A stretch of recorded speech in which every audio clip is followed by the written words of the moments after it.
Hello, everyone. Welcome back to my video tutorial for the Maxfuse package.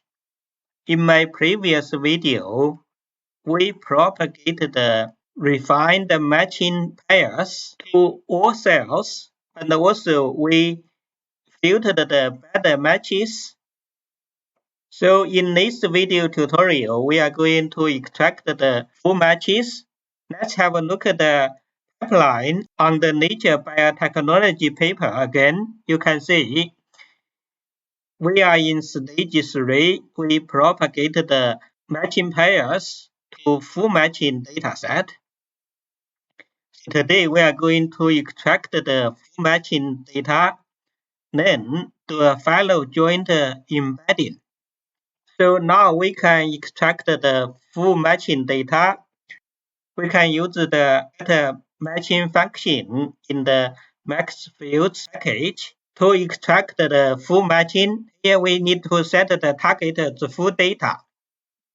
Because the matching operation, the resulting matching may contain duplicates. So some protein cells could be matched to the same RNA cells because we have much more protein cells in the protein data. So the order argument in the getMatch function determines how we deal the duplicates. If you set the order as none, so we will get an order matching with the potential duplicates. If you set the order as 1 and 2, which means retain a matching where each cell in the first modality contains at least one matching in the second modality. If we set the order as 2, 1, it is opposite, which means retain a matching where each cell in the second modality. In our case, the second modality is protein data contains at least one match in the first modality, the RNA data. So you can see here we set the order as 2, 1. So we will get the matching information for all the cells in the protein data has at least one match cell in the RNA data. So let's run the get matching function to get the full matching data. After that, we can produce a data frame to see the matching data. We are going to create 3 columns. We named the column 1 as modality index 1. It will be the data from the full matching first column. Then the second column will be index for modality 2, the protein data. Then the third column will be the matching score. So we can get those information and create a data frame. Let's run. You can see we got the data frame. The row names are the cell numbers. The first column is the cell index for RNA data. And the second column is the cell index for the protein data. And the third column is the matching score. So you probably realize that we have nearly 180,000 cells in the protein data, but here we only have 141,487 rows here.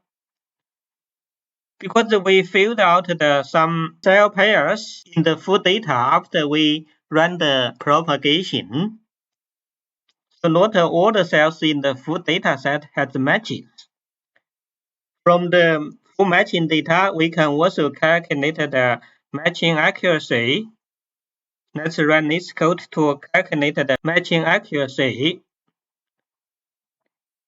You can see the matching accuracy is around 90%.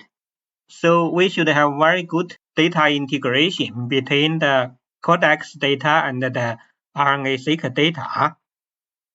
So we extracted the full matching data. Now we can do the final step to perform joint embedding.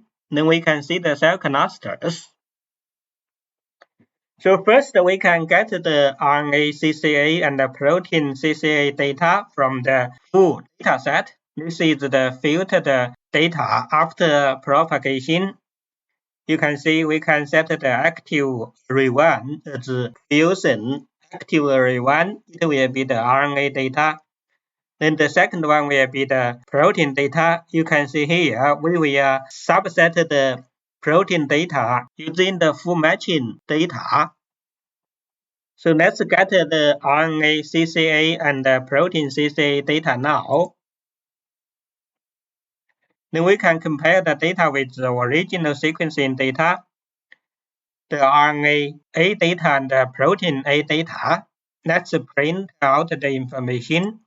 You can see the original data, we have 12,977 cells in the RNA data. We just kept 5,000 highly variable genes for the RNA data. Then you can see in the RNA CCA data, we have the same number of cells, but we only have 25 genes. For the protein data, you can see here is the cell number for the original protein data, and we have 46 proteins in the protein data. But after the filtration, you can see now we only have 181,488 cells in the protein data.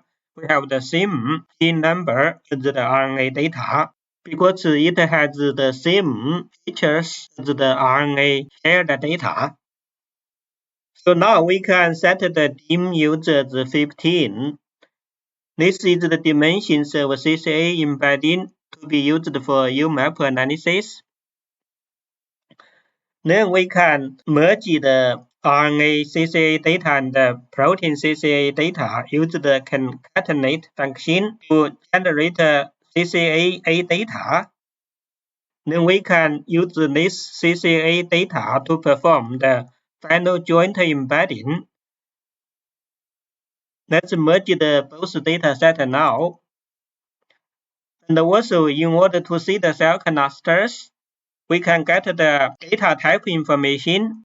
We can set the data information for RNA sequencing as RNA, then the data type for CODEX data as protein.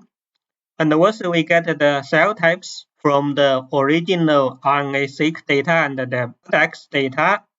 Let's add the data type and the cell type information into CCA data.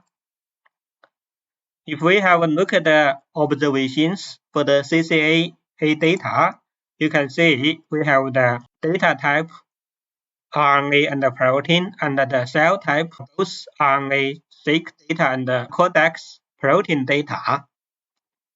So now we can run the final step to find the nearest neighborhood for all the cells, and then run UMAP.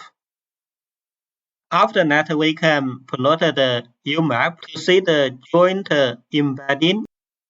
We can count the cells by data type and also count the cells by cell type.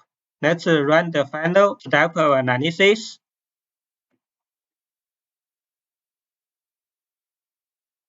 Okay, you can see we generated the UMAP.